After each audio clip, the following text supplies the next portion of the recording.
Welcome to the Fitgenes podcast with Dr. Sam Shay, DC, functional medicine certified professional and Fitgenes certified practitioner. Your genes are your most powerful blueprint. It holds the story of how your body truly works. This show is here for one reason: to decode your DNA, making genetics practical, guiding you towards your best nutrition, exercise, and lifestyle choices.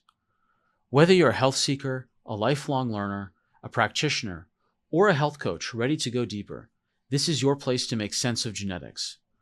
Together, we'll cut through the noise, turn data into insight, and help you communicate with confidence so you can create real change in yourself and in those you support. Each episode breaks down complex genetics into clear, usable frameworks you can actually apply. So stop guessing, start decoding, and let's dive into today's episode. Welcome back. In our last episode, we talked about the why of genetics. Today, we're tackling the how. Dr. Sam, for everyone who's listening, who's still a little bit intimidated by the science, can you break down what a gene actually is for us? Absolutely. So I think just on episode 1, I don't think we properly introduced our third co-host. This is Lily. Lily. So this is the Fitgenes podcast, but really it's the Lily, the Frenchie fan club. So this is really Lily's podcast, not mine. Yeah. So I'm her emotional support human, or she's my emotional support Frenchie. We love her. Sorry, what was the question? I got distracted. A gene. What is a gene? Okay. Yeah, Lily's raising her hand as if she knows. She's heard you talk about it. Okay, a gene is... Yeah. A gene is... Think of a gene as a recipe, and where every cell of the body is like a little circular encapsulated city. I don't know if people saw Marvel movies, and like there's this scene in Ant-Man where he's running through the quantum universe or whatever it's called, and he sees this little city in a dome. That was kind of a teaser for a later movie. But every cell is basically a micro city in a ball, and the city has every city has a library. And the library is the nucleus. The nucleus is where all the genetic material is kept. And you've got to keep that safe, because that's where you keep all the recipes to make proteins. And proteins are everything from the lens of your eye to the skin cells on the surface of your body to neurotransmitters to all these things. It's you make proteins, but the recipe books are in the genes. And so the nucleus is the library. The chromosomes are the shelves in the library. The bands on the chromosomes are like the books. And then when you open up the bands to the individual gene, that's when you open the book, that's the actual recipe. So when you've got a genetic recipe, you open up a book and you lay it flat, you've got a left page and a right page. Well, you get one, and it's the same recipe on both pages, but you may have different versions depending on which one you inherited from your mother or your father. So you can have the same good copies of the recipes on both pages. This is what we call a green dot, and this means it's the most beneficial version of the gene for a modern day for the function that you're looking at. If you've got one good copy of the recipe and then one bad copy, it could be from mom or dad, either one, doesn't matter.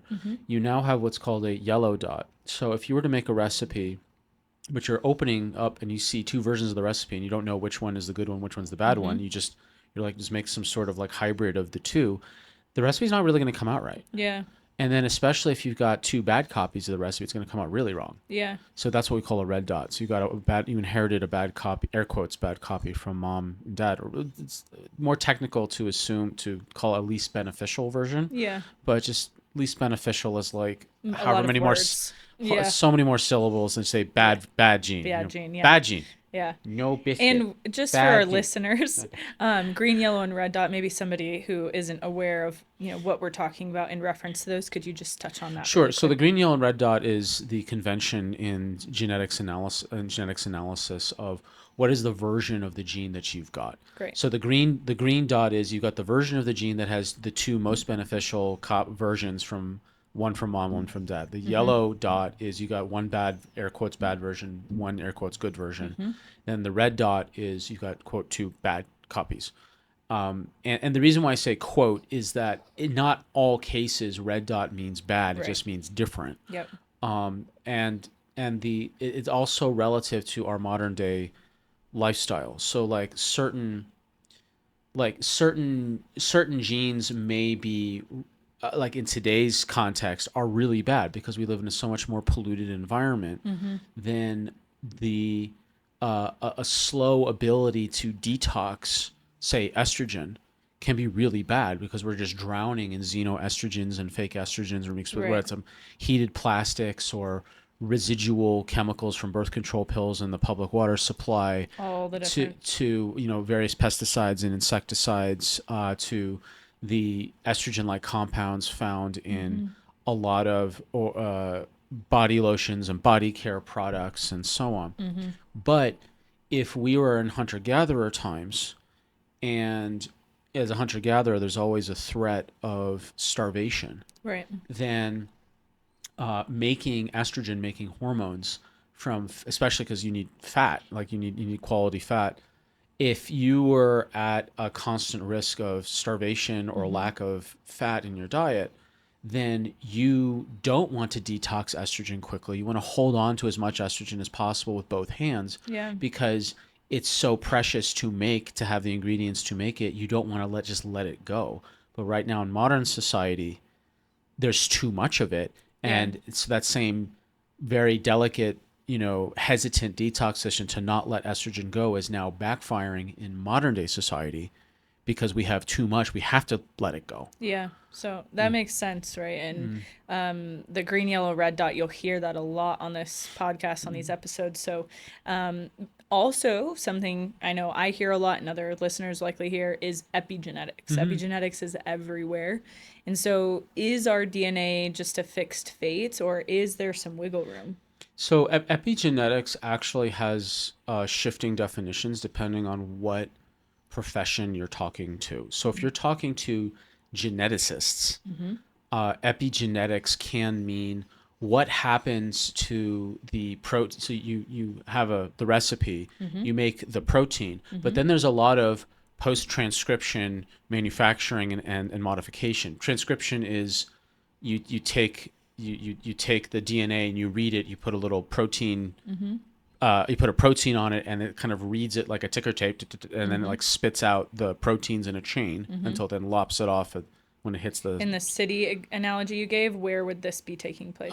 So this would be like the printing press. Great. So like you get the you get the recipe, and then you're printing out what you're needing, or it's like it, or it's the manufacture, or it's the instructions to the manufacturing plant when they start to manufacture, fabricate items or whatever.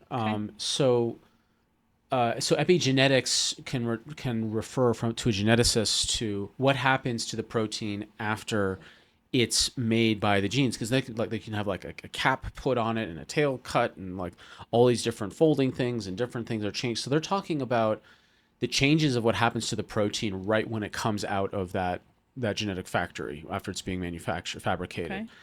And then in the more kind of broader public understanding, and especially in like the biohacker community, epigenetics refers to how does my lifestyle, diet, nutrition, exercise, mindset, how I eat, how I move, how I think, how does that actually influence how my genes express?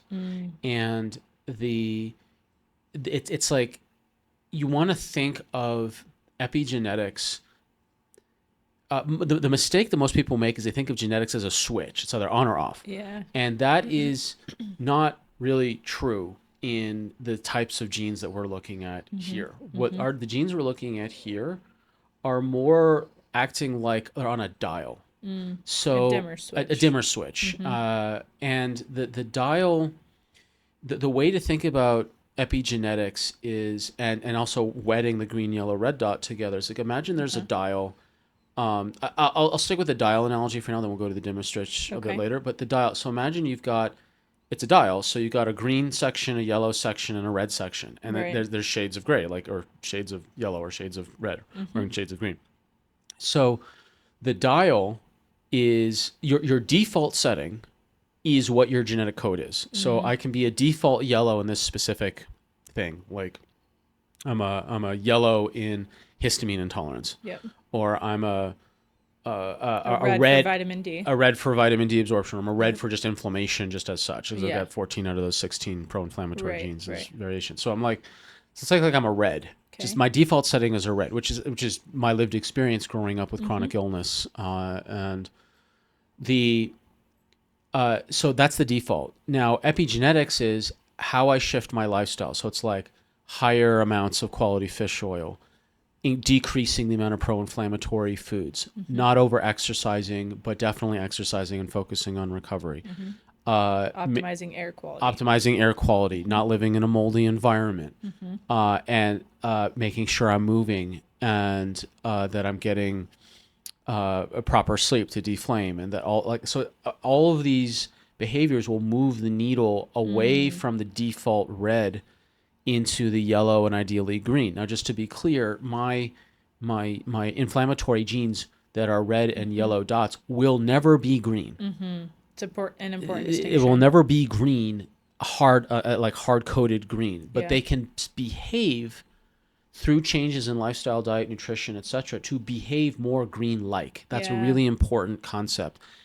That's the good news about the genetics that we've chosen here for these panels, is that you can do something about the genes. Yeah. So that you can nudge the needle, the dial, over to the green side, but you have to maintain the nutrition, the diet, the lifestyle consistently to keep it there, because that will otherwise just default backwards Right. into and express more red-like. Yeah. Exactly. Now the reverse is also true. I've had a couple people in my practice. Now, granted, it's a selection bias, because people that have come to see me during my program, they generally like trying to get out of something, and so they're usually that's Lily. That's Lily snoring. Am I boring you, Lily? She is that said, what's "Come happening? on, give me some real-life examples here." Come on. Have you snoring during the podcast? That's really funny. Oh, am I boring you? That's really funny. Anyway, so the reverse is also true. I've had a couple people who have really, really good genetics, like they have like sea of green. I don't see a lot of those people, because most people who come find me, they're like struggling, and so they're Right. more likely to have worse off genes, Yeah. because they're more Yeah. likely to be unwell. So, but Yeah. the few that I have seen that are really unwell, they share a very common set of lifestyle issues, meaning that they have a terrible lifestyle, whether it's done intentional by choice or it's through circumstance. Like they've been subjected to a lot of, they have a job that there's a lot of toxicity. Like they were moving treated wood off the docks for 30 years in New Zealand. This is a real case, by the way. Okay. And there's just so much that the CCA that they drown the wood in, the copper, chromium, and arsenic, to keep the wood from rotting or getting infested, deeply affected this gentleman's health. And so it's like, if someone has lots of greens but their health is still terrible, I mean, I can look into their lifestyle, and through choice or circumstance, their green was pushed into the red. Yeah. And for some people where it was, conscious poor lifestyle choices, as opposed to like it was a circumstance due to work or whatever thing, like it's not really their fault. But for other people where like they knew what they were doing and they were just kind of riding the high of their good genes. And I was like, I have good news and bad news for you. The good news is you have a lot of really great genetic potential to really more Get rapidly healthy. than others Yeah. get healthier if you shift the lifestyle. The bad news is a lot of your health problems are self-inflicted. And you can't blame your parents on this one. Yeah. Quite literally. Yeah. You cannot blame your parents, because they gave you great genes. Yeah. So then we just have that, and they laugh, and then so we have an honest conversation about what's the highest priority lifestyle changes they can make to help their green dots actually come back online. Yeah. And express more green-like or even yellow-like, as opposed to red. Just getting them. Yeah, absolutely. Yeah. Just moving them more towards the green. So that's epigenetics, and it's a message of empowerment and self-agency. This type of genetics testing is about empowering people, not scaring them. Yeah. And we are not going down. We are not careening down the pathway of nihilistic fatalism of like, oh my God, I've got red dots. It's awful. I'm never going to be healthy. It's terrible. Might as well pass the Twinkies. Like it's the genes that have been chosen in these profiles are genes you can do something about. Yeah. That And that's a really important key distinction absolutely between other genetics tests and Fitgenes. Yeah, absolutely. Yeah. So and more to that, it's like we're prioritizing the genes so that you're not given 300 genes and the attending 300 separate health tips. Yeah. You're given here's the most important set of about 140 odd, 150 odd genes, and then what are the most important, highest priority genes of that set, and then of those, what are the fewest number of lifestyle, diet, nutrition interventions that beneficially affect the most number of those highest priority genes. So we're not looking at, if I had a mind blown emoji right now, it would be right, like, that's so incredible. Like, this is what people want. They're trying to chase this sort of, singular silver bullet, magic pill, whatever.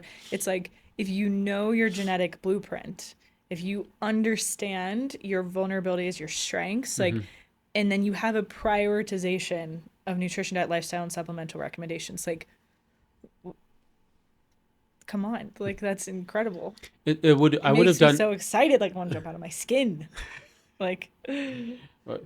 Lily, you excited? Yeah, she's not snoring anymore. She's back online. Right, you're back. Yeah. I would have done anything to have my genetics test at age 6 as opposed to 36. Yeah. It would have radically changed my entire life. And that's one reason why I'm so excited and passionate about getting these genetics tests into the hands of certified health coaches and licensed practitioners, because they have the opportunity to scale and get these genetics tests out to individuals, families, companies, help as many organizations, people as possible. And it's like we can end this nonsense over bickering over what is the best diet. Yeah. We can end this. Yeah. We can simply by people running their own genetics and figuring out what is their platform of their ideal diet based on their genetics. And the genetics is the foundation and the platform of which people's dietary considerations should be made.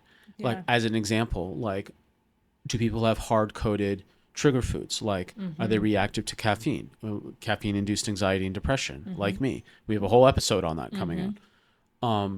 I was a jittery, anxious mess when I had caffeine. Didn't matter how bulletproof I made it. And then I had, a reactive, depressive episode afterward. I would have caffeine, and then it would just kind of cycle constantly. I learned that I'm genetically best suited to be a low-carb paleo diet as opposed to I was eating a Mediterranean diet.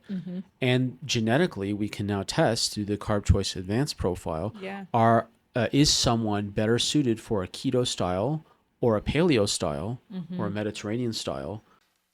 Genetic reports are powerful, but only if you can actually interpret them and your clients can really understand what to do and in what priority. If you're a health coach, clinician, or practitioner who feels buried in genetics pathways, complex list of SNPs, and jargon that never seems to end, you're not alone. At FitGenesUSA.com, we make genetics understandable and actionable. FitGenesUSA.com distills the complexity of genetics into practical frameworks that you can use the same day. Faster interpretation, clearer communication, and better outcomes, without spending hours lost in the weeds. Whether you're supporting weight loss, optimizing diet, hormone balance, digestion, inflammation, or getting to the underlying cause of chronic issues, genetic clarity can change everything. FitGenesUSA.com also provides a unique genetic carb tolerance report to help determine whether your clients are better suited to a keto or paleo or Mediterranean or higher carb style diet. Make your practice stand out with this unique report. Save time and energy with clear, easy-to-read reports and upgrade your practice with precision genetics testing. Start now at FitGenesUSA.com. Decode complexity, deliver results. Or a higher carb style. Everyone is asking. Exactly. Like, what am I? Yeah. What should I eat? Exactly. Right. And so now you can genetically test for your carb tolerance. And we sort of can remove this ambiguity. Like, yeah, keto people exist. And you know what? So do high carb people. Yeah. And this entire concept of like, well, the research says we should all be Mediterranean. No, Yeah. that's the peak of the bell curve. Yeah. That's called bell curve. We call that bell curve biochemistry. And you know what defines the bell curve? The ends of the bell curve. Yeah. You can't have a bell curve without, the other 40% of the population. Yeah. So you have to come out of the singular, like, Mediterranean diet is whatever you want to say, best for everyone. It's like, well, where's the data coming from? And and it is a useful metric for population based bell curve statistics. Yeah. It is a useful rule of thumb. It is useful. Yeah. Is it individualized and fully optimized? Absolutely not. Yeah. So there is, what we're talking about is individualized and optimized data and lifestyle implementation. Yeah. And we're moving away from bell curve biochemistry. And it's a mixed bag. The bell curve biochemistry stuff is useful at a giant population, millions of people's level. Yeah. And it completely falls apart at the individual optimization level. Yeah. So with that, I want to just ask, right? So why shouldn't people, just buy the cheapest big box genetic kit they find online? Like, why Fitgenes? Because I feel like this is exactly what we're talking about. I think it could be a really nice place for you to elaborate on the why behind this particular company, this particular lab test, right? Yeah. Like the criteria you might go through or have for our listeners. Yeah. I mean, if you buy your own big box genetics test, good luck. Because one of several things is going to happen. No. We have a tough crowd. Man. Wow, my biggest critic. I'm so wounded. Yeah. I needed emotional support, Frenchie, from the criticism from my emotional support, Frenchie. We'll throw in some more jokes, Lily, I promise. Okay. So we'll keep this light. So here are the problems that I've seen with other genetic tests. Number one, there's too many genes, and it's overwhelming and confusing. Number two, the reports are just so overly confusing and too laced with jargon and the RSID numbers and like this hexadecimal hieroglyphics. It's not a lay person can't easily read and understand what they need to do right now. Yeah, and it's overwhelming, it's intimidating, it's confusing, and ultimately paralyzing. And then so it's this dance between how much information should you give so that the science is there and it's credible, but it's not so granular that you can't action it and it's confusing. So it's this dance between how do you design a report for both the public and the professional. So when the report that I designed, the Fitgenes Genetic Blueprint, is that I designed it first and foremost to be easily readable and understandable by the public. It's a beautiful report that's very clear, actionable, and like here's the science in understandable phrasing, here's the actual things to do. And then at the end of each section, like at the end of the food section, then there is the list of the genes that were tested. Whereas the pages before is this is how your body relates to this particular gene function, like histamine or caffeine intolerance. Like what it means, and then what to do. But then at the end, if you want the actual scientific stuff, RSID there's just numbers. a one page of like, here's the RSID numbers, here's the names of the genes, here's all that. And so if you it's compartmentalized with the emphasis on readability and implementation.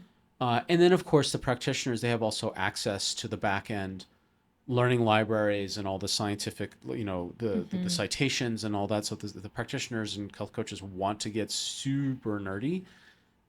All that stuff is there. Plus, that's also what these upcoming podcasts are about, where we're going to go into depth on individual topics, like the caffeine episode. I keep bringing this up because the caffeine's been. I was drinking coffee since I was 6 years old for 3 decades, and I didn't realize it was really harming me until I got my genetics test. Like this, that's like if people think like, wow, you bring up coffee, like, yes, I do, because it is a really illustrative point. And a lot of people are like this, and a lot of people do a lot of coffee for a long time. Yeah. And there's two major genes. I'm not going to go into the coffee episode, but there's two major genes that control your coffee detox metabolism, and then there's a third gene that affects the detox and processing of the metabolites from your caffeine metabolism. Spoiler alert: CYP1A2 and Adora 2A1, and then the comp gene. Yeah.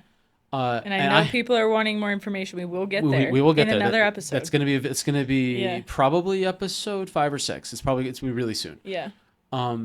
I have all 3 of those genes of variations. All 3 of them, and that explains why I was just a mess, an absolute mess from caffeine. Yeah. Didn't matter how much coconut oil I shoved in that thing. It didn't matter. So my when you're looking at why Fitgenes, it's you can understand the Fitgenes report in 3 broad sections. Your ideal diet, meaning what are your hardwired limitations on your diet? What is your relationship to caffeine? What is your relationship to histamine? What is your relationship to alcohol?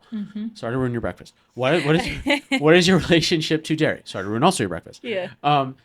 What is your relationship to food intolerances? You know, like, are you just generally more reactive to whatever it may be. to foods that maybe are most common allergens in the food supply?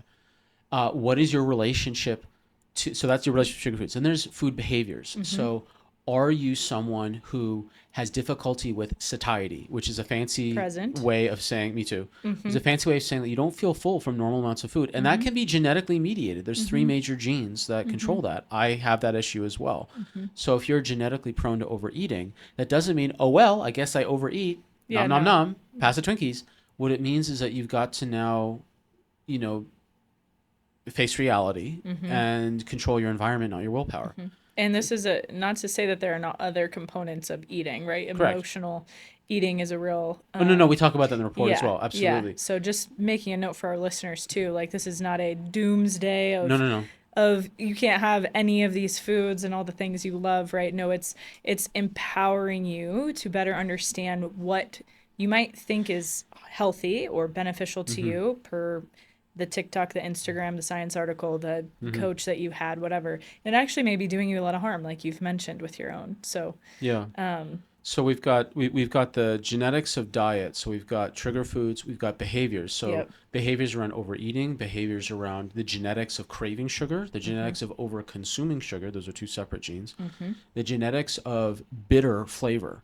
So some people are hypersensitive to bitter flavors, and therefore they may avoid healthy bitter vegetables. Some people are, quote, non-tasters, where they just don't care about the flavor of bitter in their foods. So then they may have more healthy bitter vegetables because they're not averse to it, but paradoxically they may be at higher risk of drinking more alcohol because they're not averse to the bitter flavors that are in most alcohols. Then you've got the genes around carb tolerance, which we mentioned earlier. So those are the 3 subcategories of the genetics of diet. You've got trigger foods, behaviors, and carb tolerance. Then the other major category of understanding your genetics is your genetics of exercise. And so this is, what's your muscle fiber type? Are you fast twitch, slow twitch, or intermediate twitch, which is really significant implications for how what sport or activities you will perform the best in relative to everyone else. There's also the genes of collagen stability. So some people are more at risk of injury if they over-exercise or they exercise incorrectly based on their collagen genes. Some people also have the genetic risk. Separately, there's a genetic risk for over-inflaming from too much exercise and creating inflammatory-induced muscle injury. And for these people who've got the risk of collagen and inflammation, increasing the risk of injuries, it doesn't mean don't exercise. What it means is you have to focus on recovery more. And another again, another little tidbit into another episode Totally. future, right? Like there is so much to talk about, which is why we're so excited to be doing this podcast, right? Absolutely. And if we were to get a little bit practical about the carb tolerance specifically, how does that, the copy number, which is what we test for in this genetics test, actually change how someone eats? Yeah. So we'll have, I believe episode 3 is actually going to cover this in full detail. We're going to go a full episode on the carb tolerance, but the intro is that imagine your gut is a fort, and the Vikings charging the fort are carbs. And so on a fort, you have cannons. And you want as many cannons as possible firing down on the approaching Vikings / carbs in this analogy. So the mistake that is made in other genetics tests is that the version of the cannon, that's the green, yellow, and red dot, the version of the cannon matters in terms of how much enzyme. It's called the AMY1 gene, AMY1. That's the gene that makes amylase in the saliva. And that the version of this gene is the most important, the version of this cannon is the most important, because then it's going to generate more amylase, or more cannonballs are going to be firing out. And so your metabolism of carbohydrates is greater. Yeah, but the issue is that this is one of those genes where the difference between green, yellow, and red dot is actually not that great. So the version of green, yellow, red actually kind of doesn't matter that much. What does matter is the number of duplicates, or what's called technically the copy number. It's the number of cannons you have, not what version of a singular cannon. I would much rather have 10 red cannons than 1 green cannon. Right. And the people who've got the people who have higher number of cannons are able to break down more and more carbohydrates compared to those with lower numbers, and it's linear.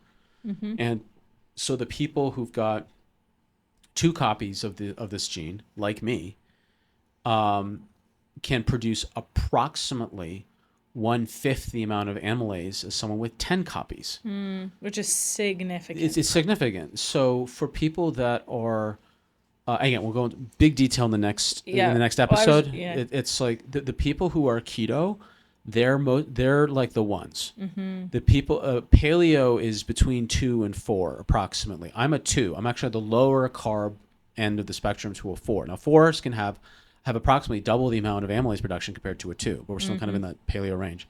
The Mediterranean style diets are between 5 and 8 copies. Higher carbs are 9 and above. And I see even in Mediterranean, the range between 5 and 8 is like significant. It's significant. Because I'm a 7. Yeah. So I'm on the higher end. You're on the higher end of the Mediterranean. Right. You can, like, in round numbers, you have 3.5 times as many carbs as and enzymatically you can break down than I can. Yeah. So. And that's a very clear way to see it, at least for me, right? And I hope for our listeners. And so that leads me to the story. You got 7 cannons. I have 2 cannons. Yeah. And that leads me to the story of Alfredo. So the skeptic who turned it all around, right? And so what was the light bulb moment for him? If you've been struggling with stubborn weight, low energy, inflammation, tried every diet, or just feeling off no matter what you try, there's a reason. Your body isn't broken. You've just never seen the map. The Fitgenes genetic blueprint and the Carb Choice Advanced Profiles give you clear, personalized roadmaps for your health based entirely on unique genetics. This isn't another diet. It's not guesswork. It's not a one-size-fits-all plan. With one simple cheek swab, you finally learn how your body is genetically predisposed to burn fat, handle carbs, detox, manage inflammation, balance hormones, recover from stress, and optimize energy. Instead of forcing your body into plans that don't work, you get a nutrition, exercise, lifestyle, and supplement strategy built precisely for your body, so you can feel more energy, drop inflammation, optimize your body shape, and feel amazing. To find the nearest Fitgenes practitioner near you, go to fitgenesusa.com. That's fitgenesusa.com. Well, so this is a case study, and disclaimer: results may vary. This is just an individual case, but it's an example of when someone actually followed what their genetics said. This gentleman lost 13 kgs, where translates into a little over 26 pounds. actually a bit more than 26, but it's 2.2, over you get the 25 point. pounds. Yeah. Just for us, we don't do speak the math. Queen's math here. Yeah. Okay, so That's a lot. it's a lot. A lot of weight. He lost a lot of weight because he was eating for his genes, and in his case, it was he had a lot of his weight was inflammatory. Yeah. And in fact, in the genetics reports, like you can make the distinctions between inflammatory weight, inflammatory water weight, hormonal toxic weight, and caloric fat weight. Which and are the 3 types of weight. Three types of genetic based weights that I've Yeah. identified in the reports. Yeah. And that what I find is that the most common cause of stubborn weight is not caloric fat weight. It's not calories in, calories out. That is the least common. I will say that one more time. The calories in, calories out model is outdated. It is not what I see clinically. It's not what I see genetically. The most common cause of stubborn weight gain is inflammatory water weight. And there's so many different mechanisms genetically that can contribute to this inflammatory water weight. Everything from you've got of those 16 major pro-inflammatory genes, you've got a whole bunch of them pro-inflammatory, so you're just by default just hyper-inflammatory, just as that's your baseline. To you have problems with your vitamin D receptors, so you can't actually absorb vitamin D fully, so you're at higher risk for higher inflammation. To you've got issues with histamine. Histamine is a kind of a branch of the inflammatory pathway. And you just retain water from the exposure to histamine. Were these all cases for Alfredo? Just I curious. don't. I'd have to go back and recheck exactly what I do remember is that it was inflammatory weight. But there's about a half dozen reasons people can have half dozen separate genetic sets of genes that can contribute to the inflammatory water weight. The hormonal toxic weight is like, well, your body is having difficulty getting rid of toxins, or it's detoxing hormones. Yeah. And if you can't detox anabolic hormones like estrogen, then you're going to be putting on weight. And if you can't detox toxins, then those toxins are shoved into the dirty closets of the body known as the fat cells. So your fat cells could be full of toxins, and your body is hesitant about letting those go unless you have proper way to get them out. You have proper phase 2 detox, and all, like we'll cover all of that in a separate episode. But like you may be struggling to get rid of stubborn weight, not because it's inflammation, not because it's calories, but because your body's like, do you really want to open up this massive dirty closet and spew all these toxins out and cause a lot of damage? Yeah. So there's that realm of stubborn weight. And then the third category, the least common, is the calorie one. Yeah. Where it's just like calories in, calories out, you eat more than you expend, and then you just put on fat. And, you know, and that's so my when I'm looking at someone's genetics, you can analyze it from their diet, you can analyze it from their exercise, you can analyze it from are they struggling with weight, and then which categories, and then the other thing you can look at is analyze their nutrients. Yeah, so that's important. The three main things that people can start with when they get a Fitgenes genetic blueprint is what is their diet, what is their exercise, what are their nutrients, and the issues that I find with other companies is that they just push like here's 24 supplements, but they're not organized, they're not prioritized, and it's overwhelming, it's confusing, it's frankly it's terrifying, and expensive. And so what we do here at Fitgenes USA is that the supplements ingredients are prioritized based on the number of most important genes that are beneficially affected.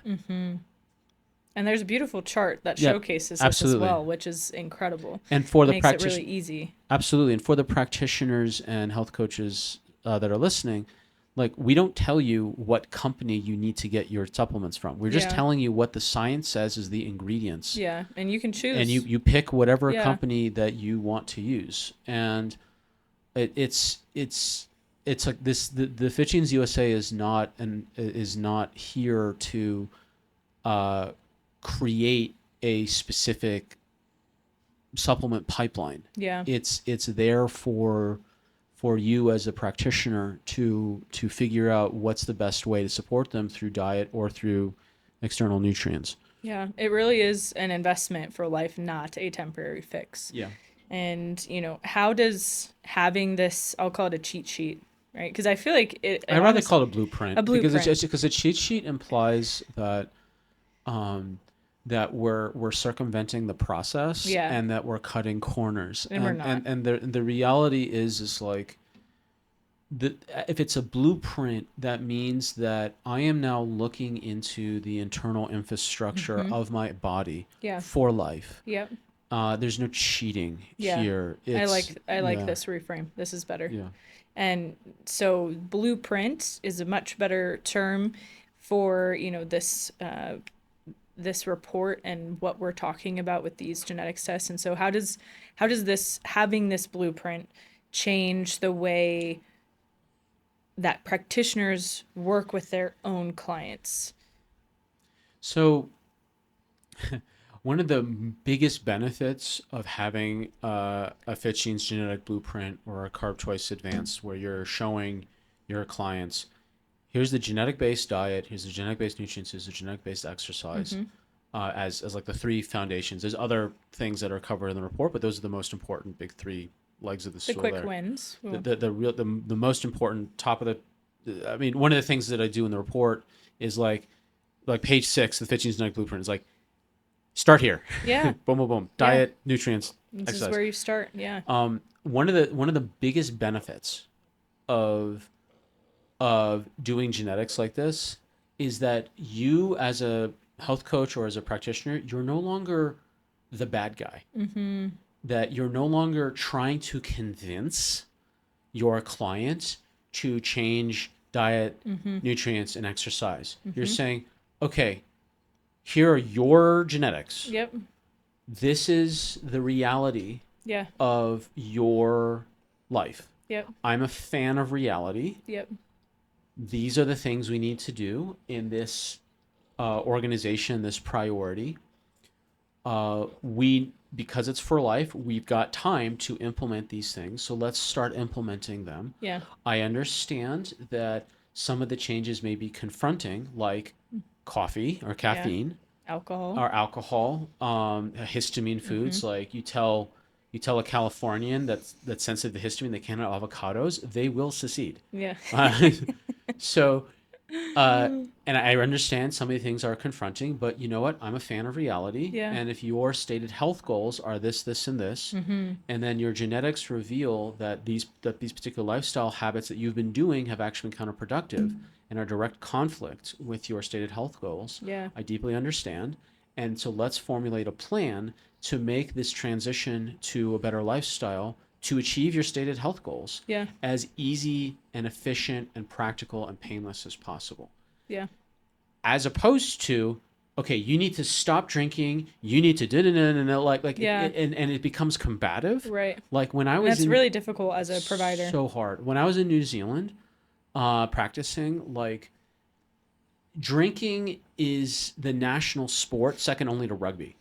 Yeah. And there's so much alcohol over there, it's a little mind-boggling. Mm-hmm. And I was able to, with definitely not all. If this could have been with every single person around genetics, it would have absolutely, I would have deserved a Nobel Prize.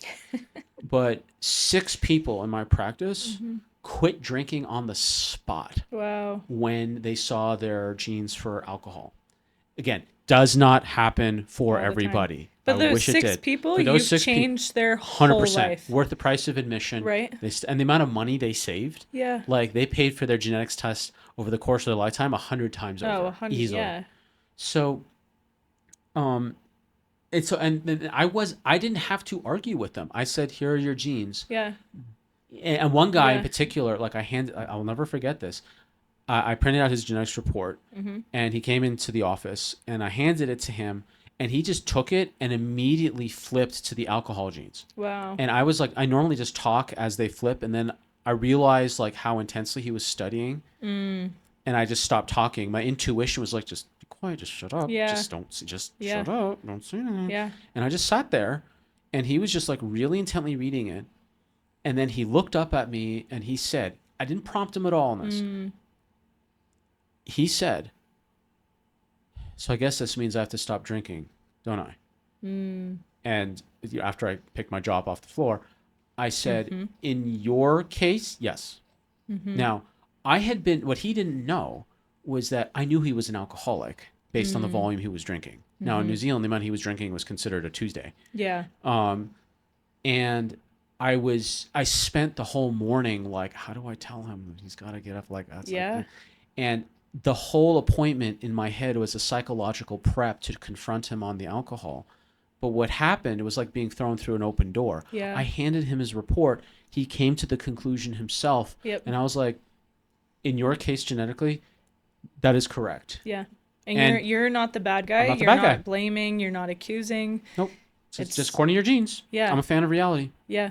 So it makes it easier for practitioners. Oh my God, it solves so much. It just ends the argument. There's a certain freedom that comes with acceptance of the reality. Like for me, I have accepted I am deeply hyperinflammatory. I've accepted I cannot tolerate caffeine. I have accepted I cannot tolerate high carbs. I've accepted I'm sensitive to histamine. And as restrictive as those things can sometimes be, it is so freeing to just know my reality. Yeah. It's so freeing. Yeah. There's no more guesswork, questioning, why is this happening? Like, what am I doing wrong? Why my body's broken, right? It eliminates all of that. Yeah. And the other thing that the genetics tests will do for practitioners and health coaches is you now have a solid roadmap to coach someone over the next 3, 6, 9, 12 months and beyond. Yeah, absolutely. We're going to work on this section for the first 3 months. We're going to work on this section for the next thing. We're going to work on this. That you don't have to contrive a plan. You actually just have one. Yeah. That's right in front of you. Yeah.